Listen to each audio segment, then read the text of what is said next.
છે એને મને માયા લગાડી રે.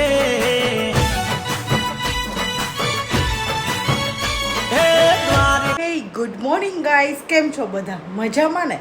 જય શ્રી કૃષ્ણ બધાને, હર હર મહાદેવ. આજના વ્લોગમાં આપનું હાર્દિક સ્વાગત છે. આજે ઘણા ટાઈમ પછી એવું થયું કે ચલો મૂવી જોવા જઈએ, અને ખૂબ જ સરસ મૂવી આવેલું છે લાલો. તો હું અને લાલુ ને બધા જોવા માટે જઈએ છીએ. સાક્ષાત ભગવાન શ્રી કૃષ્ણની અનુભૂતિ કરાવતું મૂવી લાલો, એટલે કે કૃષ્ણ સદા સહાય તે. જો આપણે માનીએ તો ભગવાન આપણી સાથે જ છે. તો એવું જ મૂવી જોવા હું ને લાલુ નીકળ્યા છીએ.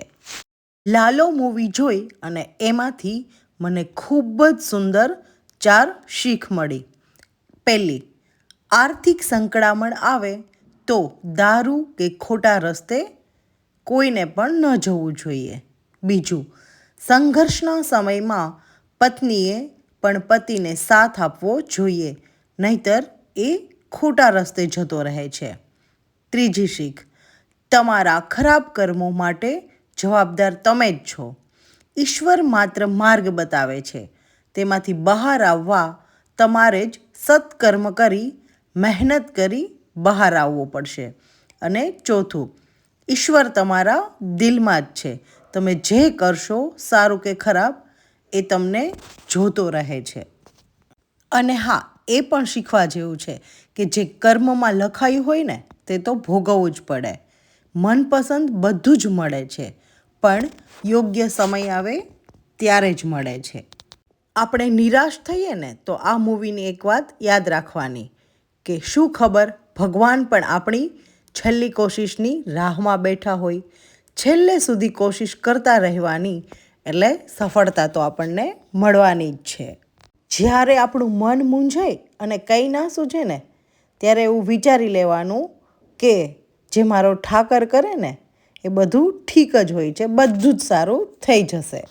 હા, અને જો ભગવાન આપણને લાંબા સમય સુધી રાહ જોડાવે ને તો આપણે તૈયાર રહેવાનું કે આપણે જે માગ્યું છે ને એના કરતાં પણ એ આપણને વધુ સારું આપશે. ભગવાન કહે છે કે ઠેસ તો આપણને દરેક રસ્તા પર લાગવાની જ છે. નક્કી આપણે કરવાનું છે કે ત્યાં ને ત્યાં બેસી રહેવું છે કે હસતા મોઢે આપણે આગળ વધવું છે. લાલો મૂવી જોઈ અને લાલો તો મારા દિલમાં વસી ગયો. હો, આમ તો પહેલેથી જ વસેલો છે, કારણ કે મારા હબ્બીનું નામ પણ લાલો જ છે. એ પણ આપણને શીખવા મળશે કે વિશ્વાસ ક્યારેય ન તોડવો, કારણ કે ઈશ્વર મૌન રહે છે પણ સમય આવતા જવાબ જરૂરથી આપે છે. અને હા, એ વાત પણ નક્કી જ છે કે ભૂલ અને ભગવાન તમે માનો ને તો જ દેખાય. જ્યારે પુકાર અંતરની હોય ને ત્યારે ભગવાન આવે છે, મિત્ર બનીને, મદદગાર બનીને લાલો આવે છે. કહેવાય છે ને કે માંગો 20 આપે 30, એ મારો દ્વારકાધીશ. આપણે બસ ભગવાનની નજરમાં સાચા હોવા જોઈએ, બાકી દુનિયાની નજર તો સમયની સાથે બદલાતી રહે છે. આ માત્ર એક મૂવી નથી, જીવનમાં ઉતારવા જેવી, અંતરમાં અનુભવવા જેવી હકીકત છે. ગીતા સારના 18મા અધ્યાયનો સાર માત્ર 2 કલાકમાં બતાવતું મૂવી એટલે લાલો. તો કોમેન્ટ કરીને તમે મને જરૂરથી જણાવજો કે તમે જોઈ આવ્યા કે નહીં લાલો મૂવી. આજે થોડી મૂડલેસ હતી, પણ મૂવી જોઈને એકદમ પાછી ફ્રેશ થઈ ગઈ, હેપી થઈ ગઈ અને સ્ટ્રોંગ બની ગઈ.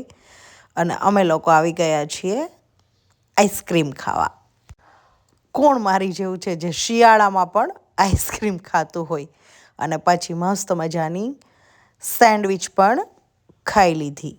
મૂવી જોઈ ઘરે આવીને મસ્ત ભરપેટ જમી લીધું છે અને ફાઇનલી આજે જલ્દી સૂઈ જવું છે.